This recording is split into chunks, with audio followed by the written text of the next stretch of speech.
कदरदान मेहरबान सावधान। तो आ गई वो घड़ी जिसका था आपको इंतजार, क्योंकि अब होने वाले हैं आप लोगों के इम्तिहान। तो इन्हीं इम्तिहान यानी कि एग्जाम को आसान बनाने के लिए हम लेकर आए आपके लिए द मोस्ट इम्पोर्टेंट क्वेश्चन की सीरीज। तो ये सीरीज एक तो आपको पास कराने में बहुत ज़्यादा हेल्प करेगी, दूसरा आपको टॉप करने में बहुत ज़्यादा हेल्प करेगी। क्योंकि अगर आप पढ़ने लिखने वाले बच्चे हो तो ये जो हमारे क्वेश्चन है, ये अगर आप इनको मतलब बहुत ज़्यादा फोकस मार के जाते हो तो आप बहुत अच्छे मार्क्स लेकर आओगे। और सिर्फ अगर आपको पास होना है तो इन क्वेश्चनों को पढ़ के जाओ और खुशी खुशी पास हो जाओ। हेलो दोस्तों, कैसे आप सभी लोग। मेरा नाम है आकाश कुमार और स्वागत करता हूं मैं आप सभी के अपने चैनल केयरवेल फार्मा में। तो आज की इस वीडियो में हम लोग बात करने वाले हैं अपने बी फार्मेसी फर्स्ट सेमेस्टर के पहले सब्जेक्ट फार्मास्यूटिकल एनालिसिस के द मोस्ट इंपोर्टेंट क्वेश्चंस के बारे में। तो इस वीडियो में हम क्या करेंगे, जितने भी क्वेश्चन हैं उन सबको यूनिट वाइज देखेंगे, यानी कि यूनिट 1 से लेकर यूनिट 5 तक के। और जो भी क्वेश्चन है मतलब ओवरऑल यानी कि पूरी पांचों यूनिट को अगर मिला दिया जाए तो टोटल करीब आपके पास 10 से 15 क्वेश्चन मिलेंगे। और अगर आप सिर्फ उन 15 क्वेश्चन को करके जाओगे आप बहुत बहुत अच्छे मार्क्स जो है लेकर आ सकते हो। तो अब जानते हैं थोड़े इस वीडियो के बारे में। तो ये जो हमारे क्वेश्चंस हैं ये सारे के सारे हमारे अकॉर्डिंग टू पीसीआई है, मतलब जितने भी कॉलेज हमारे पीसीआई के अंडर में है या पीसीआई को फॉलो करते हैं उन सभी में ये हमारे क्वेश्चंस वैलिड रहेंगे। आप लोग अच्छे से करके आ सकते हो। बाकी मार्क्स हमारे चेंज हो सकते हैं, जैसे कोई 10 में आ गया, कोई 15 में या 5 में, पर क्वेश्चन आपके लिए यही रहने वाले हैं। बाकी ये जो हमारी वीडियो है एक रिवाइज्ड वीडियो है। इसका मतलब क्या है कि ये जो हमारे क्वेश्चन है इसको हम पहले यानी कि इंपोर्टेंट क्वेश्चन की वीडियो हम पहले बना चुके हैं फर्स्ट सेमेस्टर की।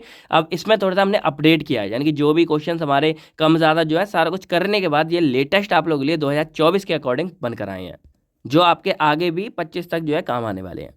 तो अब अगर सिंपल हम बात करें, देखो यहाँ पर टोटल हमारी होने वाली है 5 यूनिट। और उन 5 यूनिट में से जो सबसे ज़्यादा यानी कि 2 सबसे ज़्यादा मोस्ट इम्पोर्टेंट यूनिट है वो हमारी होंगी इसमें यूनिट 2nd एंड 3rd। पहले मैंने फर्स्ट बोला था, लेकिन यहाँ पर आपको क्या करना है, 2nd और 3rd यूनिट को बहुत बहुत अच्छे से जो है कवर करके जाना है।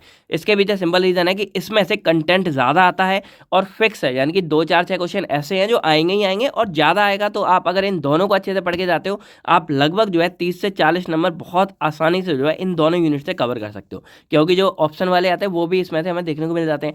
अब इसके अलावा जो हमारी यूनिट 1 है इसमें से 1-2 क्वेश्चन तो हमारे फिक्स हैं, वो आपको बता दिए जाएंगे। और 3/5 में भी यही हमारा हालचाल है। तो ये हमारे सबसे इंपॉर्टेंट यूनिट हो गई और ये हमारे कुछ मीडियम वाली यूनिट आप लोग जो है बोल सकते हो। बाकी ये क्वेश्चन से पहले आपको एक video how to pass in pharmacy ये करके मैंने बना रखी है, तो वो जाके चेकआउट कर सकते हो। और एग्जाम पेपर टिप यानी कि कैसे आप लिखोगे, यानी कि एग्जाम आंसर राइटिंग टिप, तो इसकी वीडियो भी अवेलेबल है, वो भी जाके आप चेकआउट कर सकते हो। और सबसे लास्ट में हम बना देते हैं 2 मार्क्स का एक निचोड़ वीडियो। आप लोग के जो सीनियर होंगे ना उनसे आप पता करना केयरवेल फार्मा पर कैसे आप लोग पास होते हो एग्जाम टाइम पे। तो ये 2 मार्क्स वाली हमारी एक निचोड़ वीडियो है, इसको आप पहले से हमारी अवेलेबल है, सर्च करके आप देखोगे वहाँ पे आपको सारे के सारी यूनिट का एक तरह से निचोड़ मिल जाता है, जिसको देख के पास हो जाओगे। तो चलिए अब जो हम अपने एक एक करके सभी यूनिट वाले क्वेश्चनों को समझते हैं और थोड़ा उनके बारे में बात भी करेंगे। और एक और इम्पोर्टेंट बात यह है कि जो हमारी 5 यूनिट हैं इसका जो सिलेबस है यानी कि पीडीएफ जो नए वाले हैं वो मैंने वेबसाइट केयरवेल फार्मा पे अपलोड कर दिए हैं। अभी 5वीं यूनिट की मतलब रह गई, वो बन के डल जाएंगे। 4 यूनिट तक हमारे रिडॉक्स टाइटेशन तक कंप्लीटली कवर है। और जो इनके नोट्स है वो इस वीडियो के डिस्क्रिप्शन बॉक्स में मतलब प्लेलिस्ट मिल जाएगी या कमेंट सेक्शन में, आप जाके जो भी वीडियो देखनी है आप सर्च करके डायरेक्टली चेकआउट कर सकते हो। अब अगर हम यूनिट 1 के बारे में बात करें तो सिंपल सा यहाँ क्या फंडा है, सबसे ज़्यादा इंपॉर्टेंट है एरर, यानी कि एरर एक हमारा चैप्टर 2 है और इसमें से डायरेक्टली क्वेश्चन आ जाता है व्हाट आर एरर्स। इनको क्लासिफाई करो, जो भी हमारे 2-3 टाइप्स है। और इसके बाद मेथड्स ऑफ मिनिमाइजिंग एरर, यानी कि एरर को आप कैसे कम कर सकते हो, मिनिमाइज कर सकते हो। इसके अलावा इसमें सेकंड क्वेश्चन हमारा मोस्ट इंपोर्टेंट, ये भी इंपॉर्टेंट, देखो यहाँ टिक लगा हुआ ज़्यादा। और सेकंड इंपॉर्टेंट है हमारा describe the methods of expressing concentration in details. तो इसके अंदर हमारे 4 से 5 अलग अलग मेथड हैं, जैसे नॉर्मेलिटी, मोलरिटी, मोलैलिटी, फॉर्मेलिटी। तो इन सबको अगर एक साथ कवर करके पूछ लेते हैं तो वो हमारा हो जाता है मेथड ऑफ एक्सप्रेसिंग कंसंट्रेशन। एक मोल फ्रैक्शन भी है। और या क्या होता है कि इनमें से कोई सा अलग से आ जाता है, जैसे नॉर्मेलिटी हमारा 2 नंबर में आ गया, मोलरिटी 2 में आ गया, ये 2 में आ गए, या फिर इनमें से कोई 2 आ गए। मान लो नॉर्मेलिटी मोलरिटी को आप 5 नंबर या 7 नंबर में डिफाइन करो। तो जो भी है ये वाला टॉपिक आपको बिल्कुल नहीं छोड़ना है, क्योंकि इसमें से 10, 5, 15 हर एक सेक्शन में क्वेश्चन बनकर आ जाता है। थर्ड क्वेश्चन के बारे में बात करें तो यहाँ सिंपल था हमारा कुछ कंपाउंड है, जैसे potassium permanganate, oxalic acid, sodium hydroxide. तो इनकी किसी की प्रिपरेशन स्टैंडर्डाइजेशन आ सकता है। तो ये ऐसे क्वेश्चन है जिनको आप चाहो तो छोड़ भी सकते हो और चाहो तो आप पढ़ भी सकते हो, पर ये दोनों हमारे इस वाली यूनिट के सबसे ज़्यादा मोस्ट इंपोर्टेंट है, इनको बिल्कुल नहीं छोड़ना, एरर और एक्सप्रेसिंग कंसंट्रेशन वाले। अब इनके अलावा कुछ हमारे क्वेश्चन है, तो ये हमारे मेनली वैसे 2 मार्क्स में बनकर आते हैं, जैसे प्राइमरी सेकेंडरी सोल्यूशन क्या होता है, एक्यूरेसी प्रिसीजन क्या होता है। और इसके बाद हमारा इसमें एक इम्प्योरिटी वाला क्वेश्चन आ जाता है और इसके बाद सिग्निफिकेंट फिगर वाला आ जाता है। तो इन सबको आप 2 नंबर के अकॉर्डिंग अच्छे से देख लेना, मैंने आपको बताया हुआ है। बाकी ये हमारे 2-3 मिलाकर 5 में आ जाते हैं। जैसे प्राइमरी सेकेंडरी का डिफरेंस बताओ, एक्यूरेट प्रिसिजन का डिफरेंस बताओ।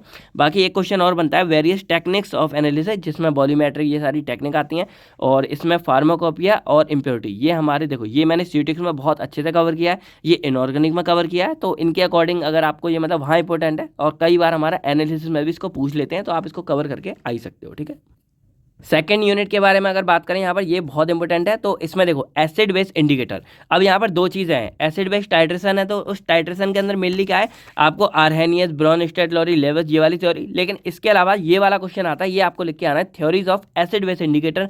इसके अंदर ऑसवाल्ट और जो हमारी क्यूनोरेट थ्योरी है, ये आपको लिख के आनी है। ठीक है, बाकी नोट्स अवेलेबल है, आप देख सकते हो। इसके अलावा हमारे न्यूट्रलाइजेशन कर्व के ऊपर क्वेश्चन आ जाता है लॉन्ग में, तो इसमें हमारे 4 कर्व बनते हैं, strong acid base, strong base, इस तरह आप बनते हैं, तो सारे बना के आ सकते हो। फिर हमारे ये नॉन एक्वस के अंदर क्वेश्चन आता है एल्कलीमेट्री एंड एसिडिमेट्री के बारे में, और ये हमारा नॉन एक्वस के अंदर आता है, नॉन एक्वस टाइट्रेशन को डिफाइन करो। साथ में आपको लिख के आना है solvent used in non aqueous, जिसमें प्रोटोजेनिक, प्रोटोफिलिक ये वाले थे, और कई केस में हमारा लेवलिंग और डिफरेंशियल इफेक्ट भी आ जाता है, ये मैंने आपको बता रखा है। और लास्ट में इसमें कुछ क्वेश्चन बनते हैं, जैसे एस्टिमेशन ऑफ सोडियम बेंजोएट, तो ये कई बार कम आता है। और एक ये हमारा हेंडरसन हैसेलबच इक्वेशन है, जो हमारी बफर इक्वेशन होती है, तो ये इनऑर्गेनिक के अंदर बहुत डिटेल्स में और इंपॉर्टेंट है, कई बार हमारे यहाँ पूछ लेता है, तो उसी वाले को आप यहाँ उतार के आ जाओगे, सारा कुछ सेम हो जाएगा। यूनिट 3 के बारे में बात करें, तो ये भी हमारे इंपॉर्टेंट है, क्योंकि इसमें देखो हमारे 4 अलग अलग मेथड है, तो उसमें से 3 क्वेश्चन तो हमारे आ ही जाते हैं। तो यहाँ पर हमारा आता है right a details note on Mohr's method, Volhard और फजान। तो इन तीनों में से हमारा कोई एक या फिर 2 भी कई बार आ जाते हैं, और सबसे मोस्ट इंपोर्टेंट इसमें आप प्रायोरिटी दो मोहर्स को, और बॉलार्ड फजान में से कोई ना कोई आता ही रहता है, तो इसमें हम कोई एक नहीं बोल सकते, तीनों बदल बदल के हमारे आते रहते हैं। फिर हमारे यहाँ कॉम्प्लेक्सोमेट्रिक टाइट्रेशन के बारे में बात करें, तो इसको आप थोड़ा सा डिफाइन करो, और इसके अंदर मेनली हमारा मास्किंग और डीमास्किंग एजेंट्स के बारे में आता है, और कई केस में एक एडिशनल लिख लो कि इसमें मेटल आयन इंडिकेटर भी हमारा पूछ लिया जाता है, तो उसको आप नज़र जरूर डाल लेना। ठीक है, कैसे काम करता है। इसके बाद हम बात करें थर्ड क्वेश्चन इंपॉर्टेंट क्या है इसमें, ग्रेविमेट्री वाला। तो ग्रेविमेट्री टॉपिक से हमारे 2 इंपॉर्टेंट क्वेश्चन बनते हैं। एक कंप्लीट ग्रेविमेट्री बन जाता है कि ये पूरा क्या है, और इसके जो जो स्टेप इन्वॉल्व हो रहे हैं वो सारे के सारे आपको लिख के आने हैं। और सेकंड इसी के अंदर हमारा को प्रेसिपिटेशन एंड पोस्ट प्रेसिपिटेशन अलग से आ जाता है, उसको आप यहाँ चेकआउट कर सकते हो। अब फिफ्थ क्वेश्चन में आता है डायोटाइजेशन टाइट्रेशन, तो ये हमारा कम आता है, लेकिन ये 4 हमारे बहुत इंपॉर्टेंट है, इनको आप मिस मत करना, और ये 2 को आप जो है चेकआउट कर सकते हो, कई बार आ जाते हैं। फिर यूनिट 4 के बारे में बात करें, तो यहाँ पर 2 ही क्वेश्चन हमारे सबसे ज़्यादा इंपॉर्टेंट है।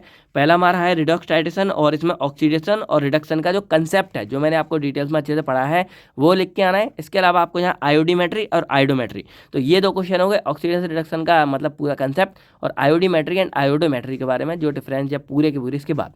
इसके अलावा इसमें कई केस में बन जाता है कि इंडिकेटर हमारे कौन कौन से इस्तेमाल किए जाते हैं रिडॉक्स टाइट्रेशन में, वो लिख के आने हैं। और इसमें एक्सटर्नल होता है, इंटरनल होता है, इंस्ट्रूमेंटल होता है। बाकी 2 नंबर के अकॉर्डिंग आप डाइक्रोमेट्री, सेरीमेट्री, जो इसके बाकी के टाइप्स थे हमारे, वो आप चेकआउट कर लेना, कई केस में आ जाए, तो आप इसको खाली छोड़कर ना हो, कुछ ना कुछ लिख कर आ जाओ। अब यूनिट 5 के बारे में बात करें, तो यहाँ पर मेनली हमारा कंडक्टोमेट्रिक टाइट्रेशन के ऊपर क्वेश्चन ज़्यादातर आता है, और इसमें आपको इसके टाइप, प्रिंसिपल, इंस्ट्रूमेंट, एप्लीकेशन सारा कुछ लिख के आना पड़ेगा।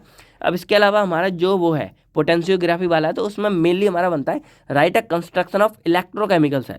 अब ये एक इंपॉर्टेंट है, और इसी के जो स्टैंडर्ड वाले हमारे पोटेंशियल होते हैं, उसमें क्या आता है standard hydrogen, silver chloride electrode, calomel electrode, तो ये वाला। तो यहाँ कंडक्टोमेट्रिक्स का मैंने कंप्लीट कर दिया है, बाकी जो 2 टॉपिक है वो भी मैं आपको बहुत जल्द करा दूंगा।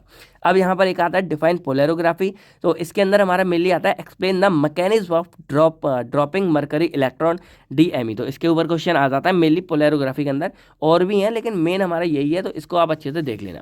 फिर यहाँ पर कुछ एडिशनल क्वेश्चन बन जाते हैं, जैसे method to determine end point of potentiometric titration, potentiometric titration में कैसे एंड पॉइंट करेंगे, और ग्लास इलेक्ट्रोड के बारे में, जो इसी का पार्ट है हमारा। इसके बाद इसमें एक एल्कोबिक इक्वेशन, ये 2-3 नंबर में आप जो है चेकआउट कर सकते हो। तो यहाँ पर सारे क्वेश्चन हो गए। अब अगर हम चेकआउट करें, देखो यहाँ पर ये 2 क्वेश्चन हमारे सबसे इंपॉर्टेंट बनते हैं, यहाँ पे सिंपल फंडा है, और इन सबको आप शॉर्ट 2-2, 3-3 नंबर के अकॉर्डिंग देख सकते हो। तो ये 2 क्वेश्चन आप चार्ट को कुछ भी कर लो।